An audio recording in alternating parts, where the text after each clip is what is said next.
the second season of your show on the USA Network. Talk to me about that. What was it like, Bo, shooting with Favre? Well, we were down there in Mississippi. We might as well have been at Lambeau Field. I felt like he had home field advantage on me. He kind of took me to school, but you got to watch the episode on TV to see how it plays out. Hey, man, USA Network approached me with this show a couple of years ago, and we shot a pilot. We're on season 2. And if you'd have told me, back when I started my career in professional wrestling, that, hey, man, one of these days you're going to be having a talk show on the USA Network talking to some of the coolest people that are out there today, I'd have said you were full of bull. So just a lot of fun going down there and hanging out with Brett Favre, one of the greatest to ever do it, the gunslinger. It was just a hell of a day. And I was wondering what kind of guy Brett would be. And, we got a little bit of a window to shoot this thing because of COVID. And I was so thankful to be able to work in 2020. And as soon as I introduced myself to him and I said, hey, Brett, I've been watching your whole career. We hit it off just like that and just had an absolute blast. Steve Austin, honored to have you on the show, my man. I'm a huge fan. Thank you for being here. I've got to ask you your thoughts about where wrestling is today. And I'm asking the question that's sort of loaded. I grew up loving the WWF, Hulk Hogan, Andre the Giant, everybody, to the NWA, if you remember. The Road Warriors was my favorite tag team. Magnum TA, the American Dream, Dusty Rhodes, and the crew. That was my favorite time watching wrestling, and obviously when you guys were doing what you've been doing as well. How are you feeling about the state of wrestling today with the WWE? I still think it's fantastic. Please don't get me wrong. But there's a slight difference between now and what it was back in the 80s, the 90s, and obviously at the turn of the century. Your thoughts, sir?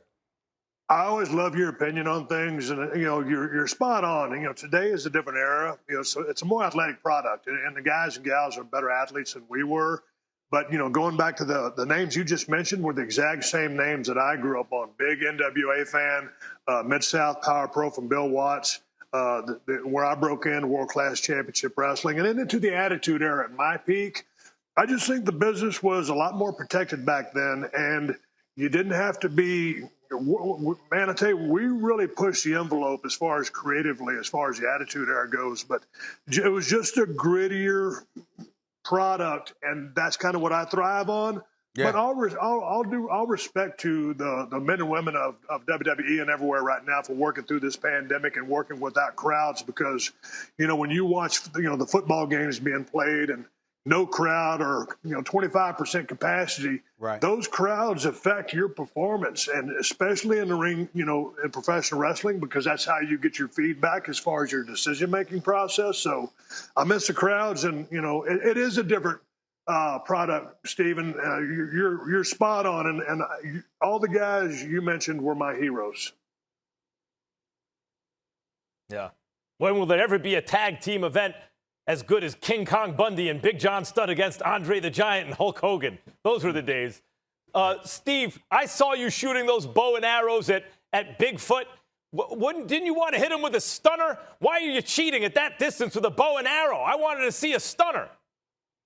Man, you should have seen how big that Bigfoot was. And I never believe in Sasquatch because anytime you see him in a picture, he's blurry. But it was a fun day hanging out with Brett. And hell, by the footage that you're seeing right now, I wasn't that effective with the bow. And again, I think you had a little bit of home field advantage on me. It looked like a lot of fun. Steve, can we talk about the Super Bowl? Go ahead, Max. Go ahead, Marlon.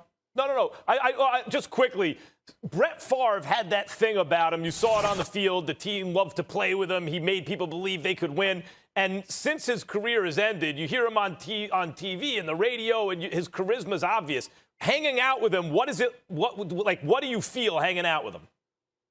That same thing, and I asked him, what it's like to be in a huddle with Brett Favre. And he's that guy that, his teammates knew that he was out there battling for them. They all believed in him, and he was no more important than the other 10 guys on the field at the same time, then bringing the defense. So that was the approach that he took to the game. And man, I think what you see with Brett is exactly what you get, man. He's just a down home. He's very confident, but he's just a laid back guy. And I think he's enjoying his post-football career as much as anybody is. I think he's living a great life, and he had an amazing career that I love to watch.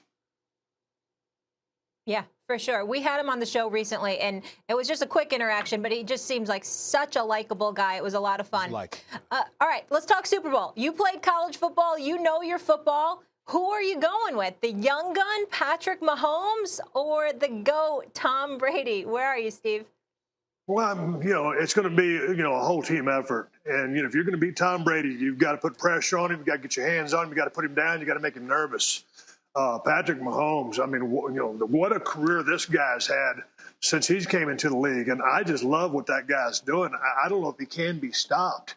When you talk about gunslingers, he's that next gunslinger. But the way he can throw the ball with the accuracy, that arm strength that he has, all those weapons, it's hard. It really is hard for me to pick. I'm going to go Chiefs just because I think Patrick Mahomes is that dynamic. But you've got to put Brady on the ground. And don't get me wrong, both teams have to play great football, but I'm going to go Kansas City. How do you feel about Tom Brady saying that he can play or he's past the age of 45? I look at him as great as and phenomenal as he is. I'm thinking about how physical the game is, Steve. I'm thinking about guys with your mentality looking at him as a stationary target and saying, excuse me, the next 2 years you're going to take these hits? I don't think so. Man, it's exactly what you said. I mean, you better have one hell of an offensive line and, all of your running backs or whoever's, designed to block for him. They've got to pick up their blocks because, man, those guys are so big, strong, and fast, these guys. And they protect the quarterback, way more than they ever did. So if they can just keep him off the ground, well, then I believe him. But, again, you've got to keep people with their hands off of him because – one bad hit, and I never want that to happen, but one bad hit could take that guy out of the game.